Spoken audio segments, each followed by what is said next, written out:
আসসালামু আলাইকুম প্রিয় শিক্ষার্থী, বাংলাদেশ ও বিশ্ব পর্যায়ে এখন আমরা হচ্ছে কি দশম অধ্যায়ের মিশ্র অর্থ ব্যবস্থার বৈশিষ্ট্য সময়ের যে টাইপের দেখো টাইপ 6 এর আমরা কোশ্চেন একটু আলোচনা করব। তো দেখো এই টাইপের আমাদের কি কি কোশ্চেন আছে একটু আমরা দেখি। 93 নম্বর কোশ্চেনে বলতেছে যে কোন অর্থনৈতিক ব্যবস্থায় সারা বিশ্বে সবচেয়ে বেশি গ্রহণযোগ্য। দেখো যে কোন অর্থনৈতিক ব্যবস্থাটি সারা বিশ্বে সবচেয়ে বেশি গ্রহণযোগ্য। আমরা জানি দেখো আমাদের যে আমাদের সারা বিশ্বে চারটা অর্থনৈতিক ব্যবস্থা কি সবচেয়ে বেশি প্রচলিত, আমাদের সারা বিশ্বে চারটা অর্থ ব্যবস্থা প্রচলিত। তার মধ্যে হচ্ছে কি দেখো সবচেয়ে বেশি গ্রহণযোগ্য হচ্ছে কি মিশ্র, কি সবচেয়ে বেশি গ্রহণযোগ্য হচ্ছে কি মিশ্র।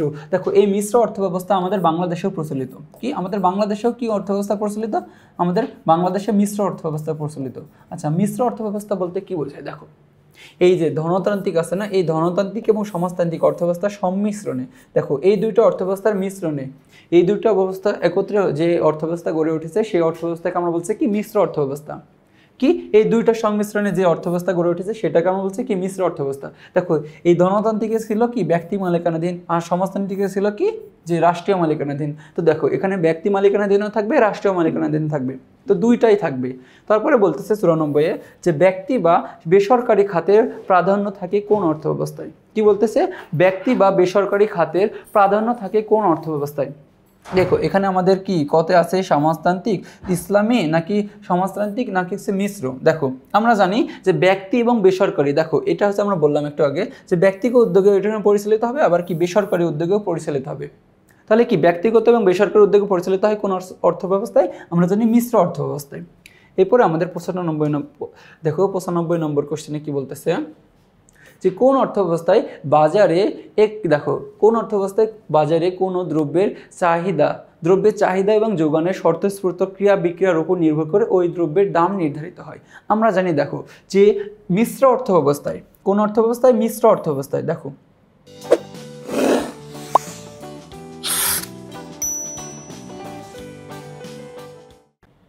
আমরা জানি দেখো এখানে ধনতান্ত্রিক অর্থব্যবস্থায় কি, ধনতান্ত্রিক অর্থব্যবস্থায় যে অবাধ প্রতিযোগিতার মাধ্যমে একটা জিনিসের দাম নির্ধারিত হয়। সমাজতান্ত্রিকে কি, যে সমাজতান্ত্রিকে এখানে রাষ্ট্র দাম নির্ধারণ করে দেয়। ইসলামীতে কি আমাদের ইসলামী নিয়ম কানুন থাকে।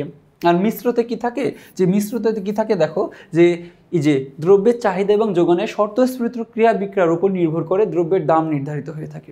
এরপরে আমাদের 96 নম্বর কোশ্চেনে কি বলতেছে যে মিশ্র অর্থনৈতিক ব্যবস্থার, দেখো মিশ্র অর্থনীতির প্রধান উদ্দেশ্য হচ্ছে কি, মিশ্র অর্থনীতির প্রধান উদ্দেশ্য কি কি থাকে। দেখো সম্পদের ব্যক্তিগত মালিকানা।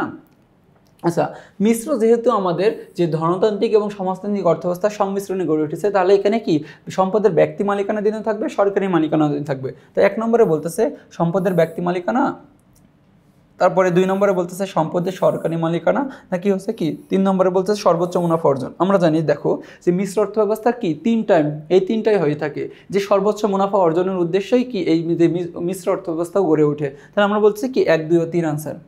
এরপরে আমাদের 97 নম্বর কোশ্চেনে কি বলতেছে যে সর্বোচ্চ মুনাফা লাভের অর্থনৈতিক কার্যক্রম পরিলক্ষিত হয় যে অর্থব্যবস্থায়। কি দেখো সর্বোচ্চ মুনাফা লাভের আমরা একটু আগে দেখলাম যে দেখো যে ধনতান্ত্রিক অর্থব্যবস্থা অন্যতম একটা বৈশিষ্ট্য হচ্ছে কি সর্বোচ্চ মুনাফা অর্জন। আবার দেখো সমাজতান্ত্রিক অর্থব্যবস্থা কি, যে আমরা দেখলাম যে এটি রাষ্ট্রীয় উদ্যোগে পরিচালিত হয়। তাহলে এখানে কি যে সমাজের একটা কি বৈষম্য সৃষ্টি হয় না, এখানে কি সমাজের সুষম বন্টন হয়। তাহলে এখানে কি সর্বোচ্চ লাভ হয় না। তাহলে কি আমরা আবার দেখলাম যে মিশ্রতে যেহেতু ধনতান্ত্রিক এবং সমাজতান্ত্রিক অর্থব্যবস্থার সংমিশ্রণে গড়ে উঠেছে, তাহলে দেখো এখানে যে এদেরও আসল উদ্দেশ্য থাকে মুনাফা অর্জনে। তাহলে আমরা বলতেছি কি 1 ও 3 আনসার। তার মানে কি দেখো 1 ও 3 হচ্ছে আমাদের যে ক্ষয়ে।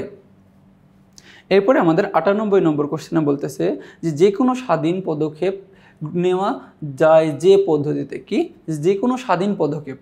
আচ্ছা স্বাধীন পদক্ষেপ নিতে পারি আমরা। দেখো যে মানে এখানে কি যে কোনো উদ্যোগ গ্রহণের স্বাধীনতা বলতেছে, যে উদ্যোগ গ্রহণ করার যে সমাজতান্ত্রিক অর্থব্যবস্থায় আছে। দেখো যে সমাজতান্ত্রিক অর্থব্যবস্থা আমরা যে কোনো জিনিস উদ্যোগ গ্রহণ করার স্বাধীনতা নিতে পারি না, যেহেতু এটা যে কি এটা রাষ্ট্রীয়ভাবে পরিচালিত হয়। কি রাষ্ট্রীয়ভাবে পরিচালিত হচ্ছে, তো রাষ্ট্রীয়ভাবে যখন পরিচালিত হবে সেখানে কি কোনো ধরনের পদক্ষেপ নিতে পারবো না স্বাধীনভাবে। তাহলে আমরা নিতে পারি কি মিশ্র অর্থনীতি ব্যবস্থায় আর পুঁজিবাদী অর্থ ব্যবস্থায়। তাহলে আমাদের 2 ও 3।